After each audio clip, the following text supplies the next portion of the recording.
બ્રિટનમાં એક મહિલાએ તેના પતિની બેવફાઈનો ખુલાસો એક એવી વસ્તુથી કર્યો કે તમે સપનામાં પણ ન વિચારી શકો. આ ઘટના એટલી ચોંકાવનારી છે કારણ કે તેણીએ તેના પતિને હોટલમાં કે ફોન કોલ્સ કરતા પકડ્યો નહીં. બસ એક સાધારણ સ્માર્ટફોન એપ અને એક સ્માર્ટ ટૂથબ્રશે બધી પોલ ખોલી નાખી, જેણે એક સંબંધનો પાયો હચમચાવી નાખ્યો.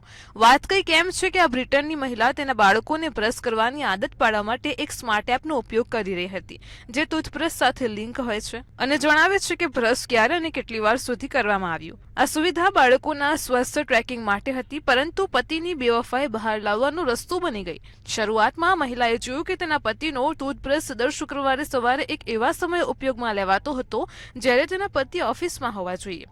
પહેલા તો મહિલાએ માત્ર સંયોગ માન્યો, પરંતુ જ્યારે દર શુક્રવારે સવારે સેમ પેટર્ન જોવા મળી તો તેનો શક વિશ્વાસમાં ફેરવાઈ ગયો અને પછી તેણીને સમજાયું કે કંઈક ચોક્કસ ખોટું છે. તપાસ કરતા ખબર પડી કે તેનો પતિ મહિનાઓથી શુક્રવારે ઓફિસ જતો જ ન હતો. શુક્રવારના રોજ ઓફિસ જવાની જગ્યાએ ઘરમાં જ રહેતો હતો અને ત્યાં કોઈ મહિલા સહકર્મી સાથે સમય પસાર કરતો હતો. આ મામલો સોશિયલ મીડિયા ઉપર વાયરલ થતાં જ યુઝર્સે પોતાની પ્રતિક્રિયા આપવાનું શરૂ કરી દીધું. એક યુઝર્સે લખ્યું, મને કહો, આ દુનિયામાં કેટલા ખરાબ લોકો છે. બીજા યુઝર્સે લખ્યું, એક ટૂથબ્રશે એક સ્થાયી ઘર બરબાદ કરી દીધું. તો આમાં તમારું શું કહેવું છે? કોમેન્ટ કરીને જણાવો અને આવી જ માહિતી માટે જોતા રહો મંતવ્ય ન્યૂઝ.